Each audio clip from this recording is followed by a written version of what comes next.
प्रदेश Congress committee के महासचिव अशोक कुमार सैनी ने अलवर सांसद और केंद्रीय मंत्री भूपेंद्र यादव के बयान की आलोचना की है। सैनी के अनुसार मंत्री यादव ने कहा कि भारत कांग्रेस मुक्त हो जाएगा। पीसीसी महासचिव ने इस बयान पर आपत्ति व्यक्त करते हुए कहा कि वर्ष 2014 से ही प्रधानमंत्री नरेंद्र मोदी देश को कांग्रेस मुक्त करने का प्रयास कर रहे हैं, लेकिन अभी तक सफल नहीं हो पाए हैं।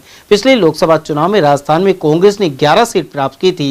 साथ ही अगली बार सभी सीटों पर कांग्रेस पार्टी जीतेगी। सैनी ने आरोप लगाया कि सांसद के अब तक के कार्यकाल में कोई विशेष काम नहीं हुए हैं। इसके अलावा मोदी सरकार हर मोर्चे पर विफल साबित हुई है। महासचिव सैनी ने यह भी कहा कि जब भी चुनाव बैलेट पेपर से होंगे तो उसमें भाजपा को आईना दिख जाएगा। अलवर के सांसद और केंद्रीय मंत्री भूपेंद्र सिंह यादव का बयान आया है कि कांग्रेस मुक्त भारत होने जा रहा है और कांग्रेसी 70 साल में कुछ नहीं कर पाए, जिसका परिणाम स्वरूप जनता ने कांग्रेस को नकार दिया है और कांग्रेस पतन की ओर है। कांग्रेस मुक्त भारत होने जा रहा है। आप प्रदेश कांग्रेस कमेटी के महासचिव हैं, क्या कहना चाहेंगे, क्या प्रतिक्रिया है? मैं आपके चैनल के माध्यम से बताना चाहूँगा कि इस तरह के बयानबाजी, एक किस्सा हुआ था मुंगेरी लाल के सपने, तो ये ऐसे पूरे हिंदुस्तान में बीजेपी के ऐसे मुंगेरी लाल बहुत घूमते हैं, छोटे मोटा नेता बहुत घूमते हैं जो इस तरह के सपना देख रहे हैं कि भारत में कांग्रेस मुक्त हो जाएगी।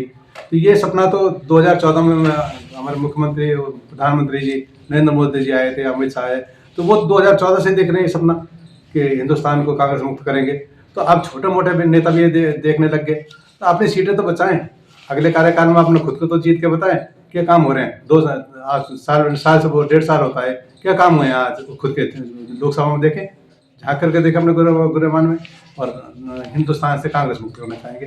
तो ये मैं आपके चैनल के माध्यम से चाहूँगा कि ये इनके बीजेपी के नेता जुमलेबाज नेता हैं, कुछ भी बयानबाजी कर जाते हैं, कुछ भी बोल जाते हैं, और इनसे कुछ कहो तो ये जुमले हैं।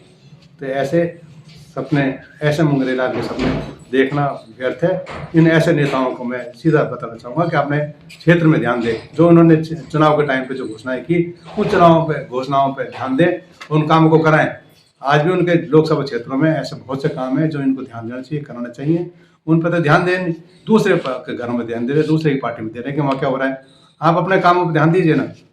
मैं यही कहना चाहूँगा कि बीजेपी के नेताओं को अपने गुरुबान में झांकना चाहिए, दूसरे के घरों में नहीं देखना चाहिए। सर, पिछला लोकसभा चुनाव हुआ था, उसमें कांग्रेस की सीट बढ़कर डबल हो गई और भारतीय जनता पार्टी की सीट घटी है। आपको लग रहा है कि मोदी सरकार की लोकप्रियता घट रही है और कांग्रेस की लोकप्रियता बढ़ रही है? बिल्कुल सही कहा आपने, या आपके चुनाव में बता देंगे। पिछली बार तो इलेक्शनों में हमारी एक भी सीट नहीं, अब के बार हमारी 11 सीटें आई हैं।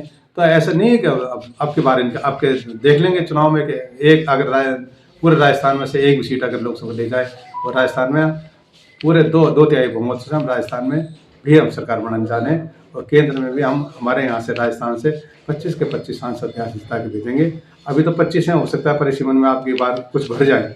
ऐसी बहुत सी जिले हमारे आदरणीय मुख्यमंत्री जी, पूर्व मुख्यमंत्री अशोक गहलोत जी ने जिला बनाए, तो संभावना है कि यहाँ विधानसभा की सीटें बढ़े, लोकसभा के बढ़े। लेकिन अभी फिलहाल जो जितनी हैं उसके हिसाब से मैं बता रहा हूँ कि हम इनको बीजेपी वालों को एक भी लोकसभा सीट नहीं देंगे, और राजस्थान में भी 2/3 बहुमत से हम सरकार बना करेंगे।